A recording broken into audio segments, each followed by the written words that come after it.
भी सुखी नहीं है, परिवार में रह करके भी आपस में सुकून और शांति नहीं है। क्या यही जीवन का अर्थ है?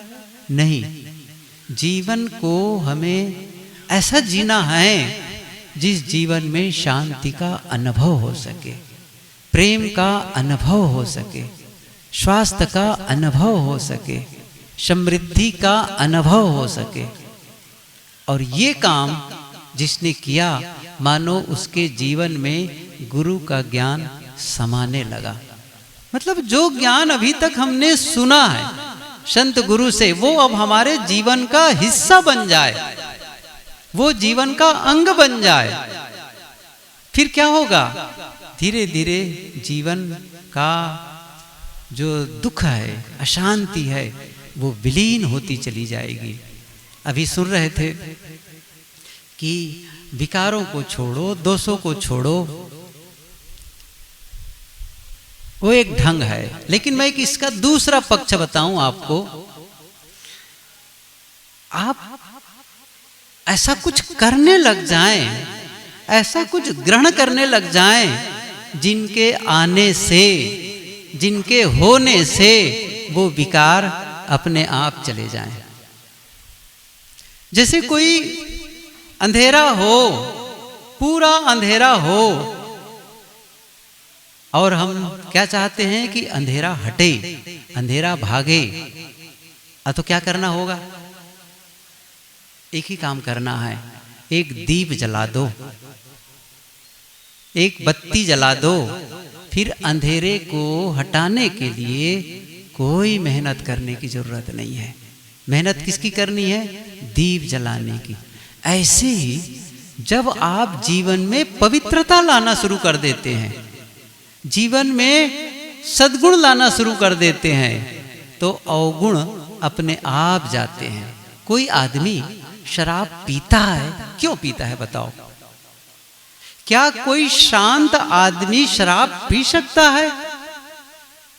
सोचो जरा सा। क्या कोई शांत और प्रसन्न आदमी गलत खा पी सकता है?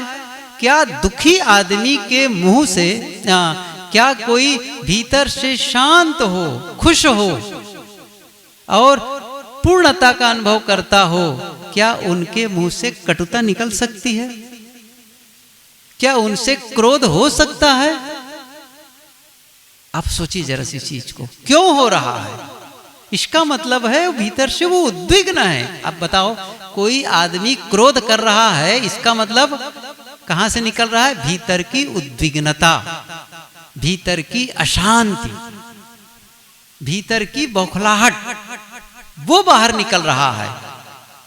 कटुता, शब्दों में कटुता, वो बाहर निकल रही है। तो क्या करना होगा? बस एक ऐसा काम करने लग जाओ कि आप भीतर से शांत होने लग जाओ, बस। और जैसे ही वो काम करने लग गए, फिर वो खत्म होती चली जाएगी। मैं इसके लिए बहुत थोड़े में जो बार बार कहा करता हूं उसको दोहराऊं। 2 दिन पहले ही गुरुदेव जी के प्रवचन हम लोग सुबह सुन रहे थे। उनकी बातें कि कैसे हम अपने भीतर प्रेम विकसित करें, कैसे क्षमा विकसित करें। एक वाक्य उन्होंने कहा, एक कुछ देर तक के बोलते रहे कि सुबह उठ जाओ, सुबह उठ जाओ, और जब भी नींद खुले बस हमेशा ध्यान रखिए, ये आपको आज गुरु मंत्र ही मान करके चलना। आपका जीवन बदले तभी यहाँ आने का महत्व है। नहीं तो बार बार आ रहे हैं, बार बार जा रहे हैं, लेकिन अभी भी वही संघर्ष, वही अशांति, वही लड़ाई झगड़े वाला जीवन, वही खान पान गलत तरीके का। नहीं, ऐसा नहीं करना है। अब वो दिन बीत गए, अब एक नए जीवन का सूत्रपात, एक नए अध्याय लिखना है, जीवन की नई शुरुआत करनी है। तो वह दिन आज है। इसलिए मैं कई बार कहता हूं, आज एक संकल्प का भी दिन है। कौन सा संकल्प?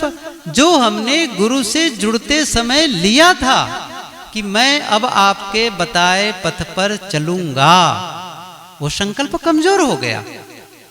इसलिए संकल्प की पुनर्जागरण पुनः संकल्प का अवसर है। नहीं, आपने तो सत्य रास्ता बताया, लेकिन मैं ही उस रास्ते पर चलने के लिए कमजोर हो गया हूँ, मैं अपने आप को असमर्थ पा रहा हूँ। मुझे फिर से इसके लिए वही खुराक और वही शक्ति की जरूरत है जो मुझे प्रारंभ में मिली थी, इसलिए आज वो आवश्यकता है। तो मैं केवल 2 बातें बताऊंगा जिससे हमारा जीवन बदले। वो कौन सी 2 बातें हैं जो मैं कहा करता हूं? एक, जब नींद खुले, और दूसरा, जब आप नींद में जाएं। बस ये 2 वक्त कुछ करना शुरू कर दो। आप 2 वक्त कुछ करना शुरू कर दो। जैसे नींद खुले तो सबसे पहला काम, देखिए, असावधानी में रहते हैं तो कुछ भी सोचने लग जाते हैं, कुछ भी करने लग जाते हैं, दिमाग में बस कुछ भी बातें आने लग जाती हैं। अब सावधानी से जीना है, अब सावधानी से सोचना है, अब सावधानी से बोलना है। तो कम से कम सुबह जैसे नींद खुले, किस बात का ध्यान रखना है कि मेरा जो विचार है वो सही दिशा में जाए, वह उस दिशा में जाए जो मुझे आनंद का अनुभव कराए, जो मेरे जीवन को उत्थान की ओर ले जाए, उस दिशा में जाए, वो विचार सोचना है। तो मेरा एक निवेदन है कि जैसे नींद खुले तो जिन्हें आप अपना इष्ट मानते हैं, जिन्हें आप गुरु मानते हैं, जिन्हें, या इष्ट का मतलब ये हुआ कि जिनकी याद से या जिनके पास बैठने से आपको एक सुकून महसूस होता है, या फिर दूर भी हैं तो याद करते ही भीतर में एक भक्ति भाव का जागरण होने लग जाता है, विनम्रता आने लग जाती है, शालीनता आने लग जाती है, प्रेम आने लग जाता है। उस के प्रति सुबह उठते ही अभिवादन, ये जोड़ना है जीवन में। सुबह क्या करना है? नींद खुलते ही अभिवादन। भले ही गुरु दूर हो, आप जहां हैं वहीं से अभिवादन कर सकते हैं और वो आपको मिल जाएगा, वो मिल जाएगा। सदगुरु कबीर की ये पंक्ति, जो गुरु बसे बनारसी शिष्य समुंदर तीर, बिसराए बिसरे नहीं जो गुण हो ये शरीर। वो दूर भी भले का हो, लेकिन आपकी भावना आपको प्रभावित करेगी, वो आपको ऊपर उठाएगा। बस एक नमन हो जाए, अभिवादन हो जाए गुरु के प्रति, वो हैं कि नहीं हैं ये महत्वपूर्ण नहीं है, झुकना महत्वपूर्ण है। शिष्य का मतलब है जो झुके, वह पात्र बने जहां ज्ञान समा जाए। तो गुरु ही तो ज्ञान का सागर है, वहां से निरंतर बह रहा है, लेकिन अपने पात्र को तो हम सही रखें। यदि पात्र को उल्टा कर देंगे या अपने नल के पास पानी चला करके पात्र को उल्टा रख देंगे तो पानी नहीं भरेगा। तो ज्ञान तो बह रहा है, लेकिन पात्र को सीधा रखना है। और वो तरीका क्या है? झुकना, वो है विनम्रता। वो प्रारंभ कर दे सुबह से ही, झुक गए। और फिर दूसरा काम क्या करना है? जो आप चाहते हैं, आप चाहते हैं कि मैं स्वस्थ महसूस करूं, वो आप कह दें अपने आप को। भीतर, मैंने कहा ना, भीतर में बैठा है आपका। गुरुदेव जी प्रायः कहा करते थे, एक होता है बाहर का गुरु और एक होता है भीतर गुरु। बाहर के गुरु का काम है जो भीतर में बैठा गुरु है उसको जगा दे। इसका मतलब यह हुआ, आप चाहे संत से मिलते हो, गुरु से मिलते हो, तो कब तक मिलते रहेंगे? भक्तों की बात छोड़ दें। आखिर हम लोग भी जब गुरुदेव जी के पास रहते थे तो क्या 24 घंटे उनके साथ रहते हैं? नहीं, साथ रहते हैं, वो अपने कक्ष में, हम अपने कक्ष में। कभी दूर हो गए तो दूरी बनती ही है, लेकिन उनका ज्ञान यदि हमारे भीतर है तो वो काम। हर बार हम जब गलती करें तो गुरु आकर के लाठी लेकर कहे, देखो तुम ये गलती कर रहे हो, इसको ठीक करो। वो तो नहीं कर सकते हैं कि गुरु आपके पीछे पीछे लग करके जगाते रहें, ये नहीं हो सकता है। तो क्या है जागृत करने का? उन्होंने एक ऐसा ज्ञान दे दिया है जो भीतर के गुरु को जगा दिया है, वो जागृत कर दिया है। वो है विवेक की शक्ति, वो है परख की शक्ति, वो कर लेना है। तो फिर क्या करना है? मैंने कहा एक ऐसी शक्ति को जागृत कर लेनी है जो भीतर से हमें सावधान करे, तो एक दिशा दे दें। और गुरुदेव जी कह रहे थे उस दिन कि सुबह उठ करके सबके प्रति प्रेम, एक कल्पना करना है कि आप लेटे ही हैं या बैठे बैठे कल्पना करिए कि आपके भीतर से एक प्रेम की धारा बह रही है, जिसे प्रेम वहां से निकल करके चारों तरफ फैल रहा है। जैसे कभी आप देखें धुआं को, तो धुआं कैसा फैलता है, ऐसे ही मानो एक ऐसा कोई तरंग है, भीतर से प्रेम की तरंग निकल रही है और वो जाकर के सबके सबको स्पर्श कर रहा है, पूरे परिवार के लोगों को, पूरे मित्रों को और लोगों को, दूर दूर तक वो तरंगे फैल रही है। ये महसूस करो, प्रेम और मैत्री, और अंदर अंदर बोलना भी, बोल भी सकते हैं प्रेम प्रेम प्रेम, मैत्री मैत्री मैत्री मैत्री, जैसे एक भाव तरंग बना डालो। और वो जो आप सुकून भरेंगे वहां ना, वो आपको भीतर से बदलेगा, वो आपको परिवर्तित करेगा। क्योंकि जिसके मन में प्रेम होगा, मैंने कहा ना, जिसके मन में प्रेम होगा, क्या वो किसी के प्रति द्वेष कर सकेगा? किसी का नुकसान कर पाएगा? ऐसा सोच पाएगा कि उनको दुख मिले? कभी नहीं सोच सकता। और वही तो भरना है हमको है। जब आप प्रेम से लबालब हो जाएंगे, जिसके मन में हर सबके प्रति मैत्री का भाव होगा और धन्यवाद का भाव जगे, सबके प्रति धन्यवाद धन्यवाद धन्यवाद। जिसने भी आपके साथ कुछ भी अच्छा किया है उनके प्रति धन्यवाद। मान लो किसी ने गलत भी कर दिया है तो भी धन्यवाद दो। धन्यवाद इसलिए दे दो कि उन्होंने मुझे सावधान किया है, उन्होंने मुझे जगाया है, इसलिए धन्यवाद दो। और जैसे ही आपके भीतर से धन्यवाद का भाव जगेगा, सबके प्रति कृतज्ञता का भाव जगेगा, मन से शिकायत खत्म होता चला जाएगा। इसलिए ये अब बात आई है रात में जब आप सोने चलते हैं, क्या करना है? बस यही करना है। क्योंकि जब दिन में आप जागते हैं तो दिन की शुरुआत हो जाती है, रात में सोते हैं तो रात की शुरुआत हो जाती है। ये दोनों वक्त को संभालना बहुत जरूरी है। ये दोनों वक्त को जिसने संभाला उसने अपने जीवन को संभाला। तो रात में सोते समय भी एक दो काम आप कर सकते हैं। मोबाइल को थोड़ा पहले बंद कर दें। इस आदत को हटा दें कि मोबाइल देखते देखते सोना है, इसको छोड़ दीजिए, पहले बंद कर दें। टीवी से पहले अलग हो जाएं, क्योंकि आप जो आप देखते हैं और सुनते हैं ना, वो भीतर जाता है। ध्यान दीजिए।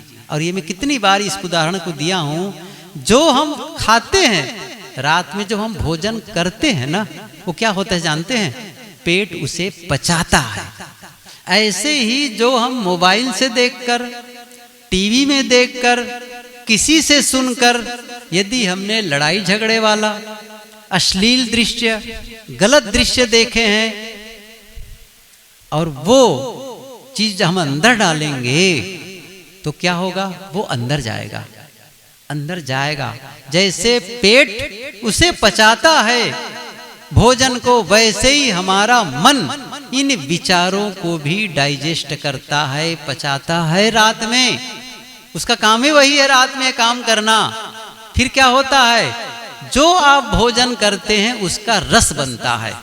अच्छा भोजन है तो अच्छा बनेगा, गलत भोजन है तो गलत रस बनेगा, वो नुकसान करेगा। ऐसे ही अच्छे विचारों को लेकर के आप सोए, रात में ध्यान करते हुए सोए, सुंदर अच्छी पुस्तक पढ़ते हुए सोए, सत्संग सुनते हुए सोए, वो अच्छे विचार का भी डाइजेस्ट होगा।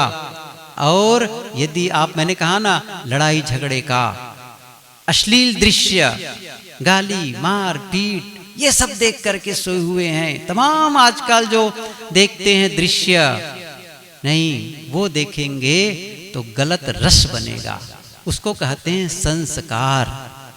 वो गलत संस्कार बन जाएंगे और वो नुकसान करेगा।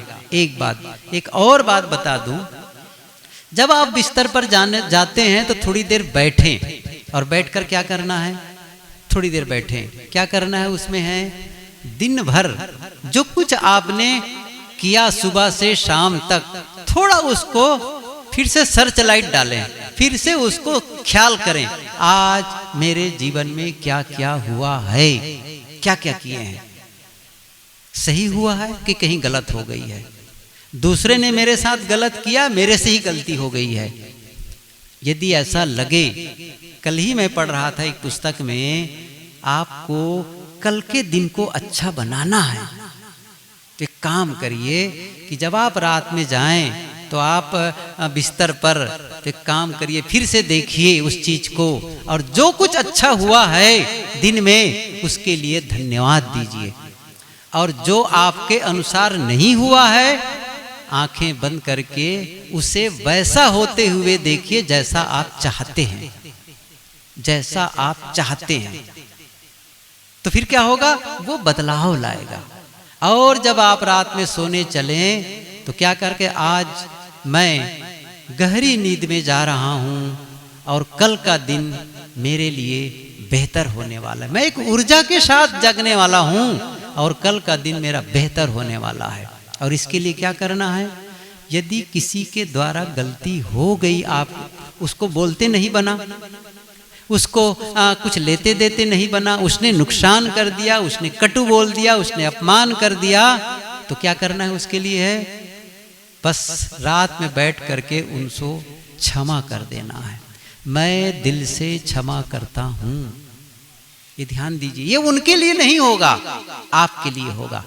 आप बोझ लेकर के अगले दिन की शुरुआत नहीं करेंगे, उस बोझ को आज उतार देंगे, रात में ही हिसाब आज ही पूरा कर दें। मैं दिल से क्षमा करता हूं, आपका भला हो, आपका भला हो। बस उस समय मैं परेशान तो हो गया था आपके बोलने से, आपके करने से, लेकिन इस समय मैं दिल से क्षमा कर देता हूं। समझ रहे हैं, एक नया इंसान बन करके कल जागेंगे आप। और मान लो आपसे ही गलती हो गई है, आपको बोलते समय गलत कर दिया आपने, किसी को दुखाया हो, दर्द दिया हो, किसी को चोट पहुंचाए हो, किसी करते समय, बोलते समय कुछ भी, या किसी के बारे में गलत विचार आ गया हो, तब क्या करना है, यदि आपके द्वारा किसी को चोट पहुंची हो तो ये वह वक्त बचा हुआ है, आप उस चोट में मलहम लगा दें, मरहम लगा दें। कौन सा मरहम लगाना है, वही उनसे आप दिल से कहो, मुझे क्षमा कर दो, मैं क्षमा चाहता हूं, उस समय असावधानी में बोला था, मुझे ऐसा नहीं बोलना चाहिए, मैं उद्वेगित था, मेरे से गलती हो गई, मुझे क्षमा कर दो, मैं क्षमा चाहता हूं। ये दो काम यदि आप कर लेते हैं, समझ लीजिए वो गुरु का जो ज्ञान है ना, बस वो समाएगा, फिर देखना जीवन कैसे बदलता है। इतना ही कर लिए तो आप समझ लीजिए, मैंने क्या कहा, सुबह और शाम, अर्थात जैसे नींद खुले उस वक्त को संभालो, और जब आप नींद में जाएं उस वक्त को संभाल लो। दो वक्त को जिसने संभाला उसने अपने जीवन को संभाला। और ऐसा करते करते आप दिन में भी फिर ख्याल आने लग जाएगा, मैंने क्या संकल्प लिया है आज, मैंने क्या सोचा है आज, ऐसा अब नहीं, मुझे सावधान होना है। ये सावधानी पूर्वक जीवन जीते हैं, इसका मतलब है वो ज्ञान जो हमें गुरु से मिला वह अब भीतर समाने लगा है। अवसर दें उसको, उस ज्ञान को अवसर दें कि जीवन को बदले, और अवसर ही नहीं देंगे तो काम नहीं बनेगा।